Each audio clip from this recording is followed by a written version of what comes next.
Ciao a tutti amici di WeDrive e benvenuti in questo nuovo video. Ci troviamo presso il concessionario Autoclub di Bari dove ci stanno concedendo ancora una volta l'opportunità di portarvi alla scoperta di un nuovo modello. Come potete notare dall'auto accanto a me è il restyling del 2020 avvenuto nel mese di febbraio, sempre 2020, della Citroën C3, un'auto giunta alla sua terza generazione che dal 2016, anno di lancio, ha venduto un sacco di esemplari, parliamo di circa 750.000 unità vendute in poco più di 3 anni e l'aggiornamento 2020 è prettamente estetico. Direi che è lampante un po' come cambia la vettura, come potete vedere con la sua solita griglia divisa in tre con la parte bassa accanto ai fendinebbia, la parte centrale, ma il cambiamento principale lo si trova proprio nella zona del logo Citroën, del double chevron con una mascherina nera in plastica a contrasto con il color, se vogliamo, smeraldo della vettura e che con il baffo inferiore che va verso il basso a congiungersi con la zona dei gruppi ottici sdoppiati con i nuovi proiettori LED. Guardate un po' la forma un po' più angolata, sempre comunque dei bordi smussati in perfetto stile Citroën di questo cambiamento. Chiaramente nella parte alta vengono mantenuti i tre elementi LED dell'illuminazione appunto diurna. Spostandoci verso la zona laterale notiamo che l'auto bene o male è rimasta identica a prima, alla generazione 2016, perché le dimensioni sono rimaste immutate, 3,99 m di lunghezza, 1,75 di larghezza e 1,47 di altezza, con però dei cambiamenti estetici, anche qui piuttosto rilevanti.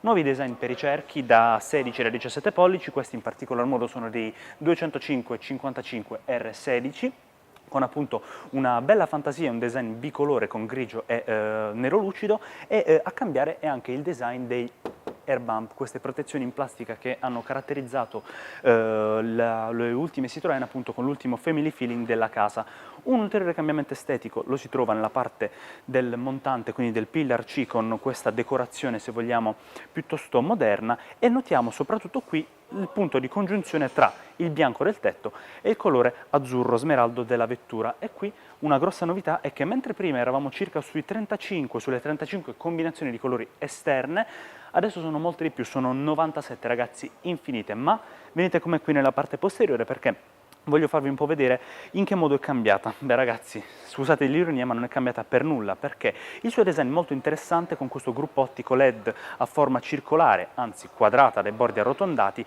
è rimasta identica. C'è sempre il badge C3 bicolore, alluminio e, grigio e nero opaco, e possiamo dare uno sguardo anche al baule che ha mantenuto la sua capacità di 300 litri. Qui abbiamo chiaramente vari kit per la riparazione, abbiamo, se non sbaglio, un doppio fondo qui che ci mostra il rotino di scorta, non appunto il kit di riparazione pneumatici, e notiamo anche la configurazione del divanetto posteriore che si può abbattere in configurazione 60-40. Chiudiamo il baule e direi che è il caso di andare un po' a scoprire l'auto nel suo abitacolo con tutte le novità. Ragazzi, prima di accomodarvi insieme a voi a bordo della nuova C3 voglio mostrarvi i sedili del suo abitacolo, appunto, degli interni. Perché? Perché ha una novità che era presente su un'auto che abbiamo provato un paio di anni fa circa, la C5 Aircross, il più grande SUV di casa Citroën, questi Advanced Comfort Seats. Praticamente i sedili classici, canonici se vogliamo, hanno un'imbottitura con una schiuma sotto il rivestimento di circa 2 mm, questi ce l'hanno di ben 15 mm, vedete voi, potete giudicare con i vostri occhi in questo momento dalla clip quanto sono avvolgenti anche proprio nella conformazione, che secondo me assorbe molto bene in curva. E ne approfitto per invitarvi ad iscrivervi al nostro canale per non perdervi un eventuale test drive con questa vettura.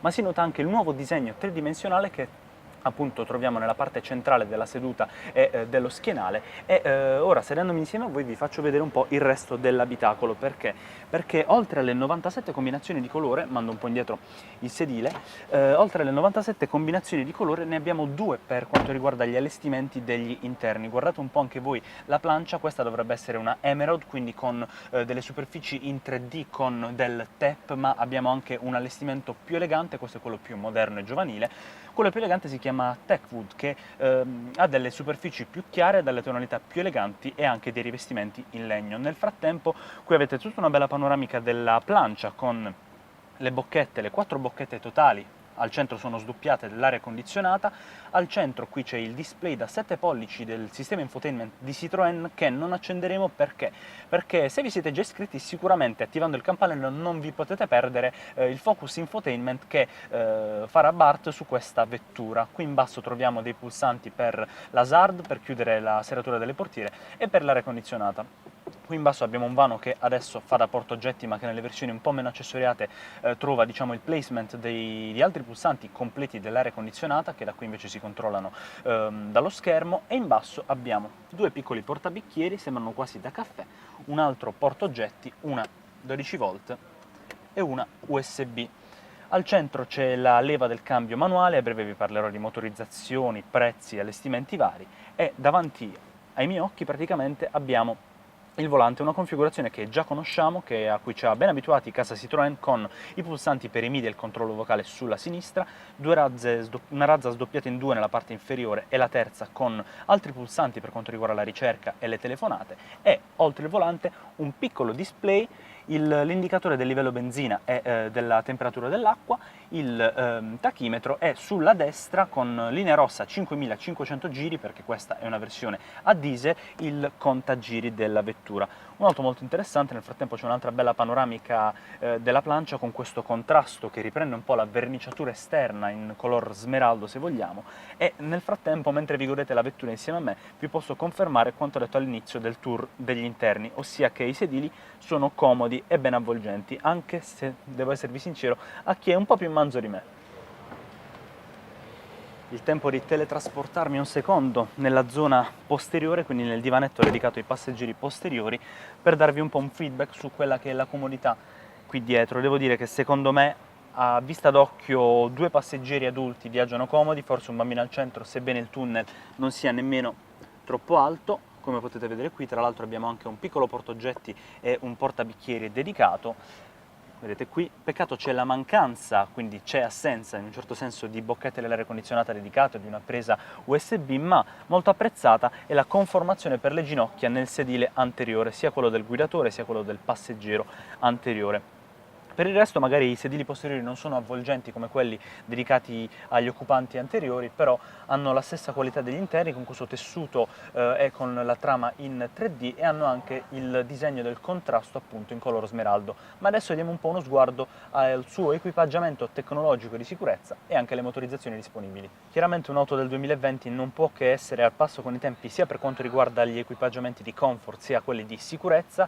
Per quanto riguarda la sicurezza abbiamo ben 12 ADAS, tra cui più importanti sono l'Hill Assist, la frenata automatica d'emergenza, il riconoscimento dei limiti di velocità, ma anche il sistema di abbaglianti automatici, l'angolo cieco e l'avviso appunto del mantenimento di corsia. Abbiamo anche l'accensione e l'accesso alla vettura in modalità keyless, e per quanto riguarda se vogliamo, l'equipaggiamento di comfort abbiamo il Connect Assist, che unisce la chiamata automatica d'emergenza o il pulsante SOS, quindi per una chiamata attiva, il Connect Nav integrato nel touchscreen dell'infotainment da 7 pollici con una funzione di traffico in live, e anche il Connected Play, quindi tutto quanto connesso. Quest'ultimo racchiude praticamente i sistemi di connettività con gli smartphone come Apple, Android Auto, quindi Apple CarPlay, Android Auto, e anche la classica Citroën Connected Cam. Passando un attimo invece ai propulsori disponibili per la nuova C3 in aggiornamento 2020, abbiamo due motorizzazioni, benzina e un diesel. Il benzina sono PureTech da 83 cavalli abbinato ad un manuale 5 marce, e il PureTech 110 cavalli abbinato ad un manuale 6 marce o un automatico sempre a 6 rapporti. La motorizzazione a gasolio disponibile invece è un Blue HDI da 100 cavalli abbinata ad un cambio manuale a 5 marce. Il prezzo di partenza per la C3 2020 è di 14.100 euro.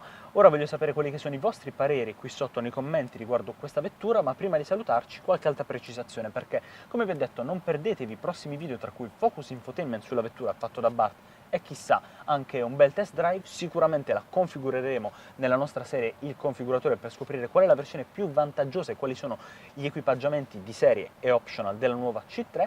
E prima di salutarci, quindi, oltre ad iscrivervi, seguiteci anche sui nostri canali social. Quali sono? Semplicissimo, basta cercarci ovunque WeDrive.tv.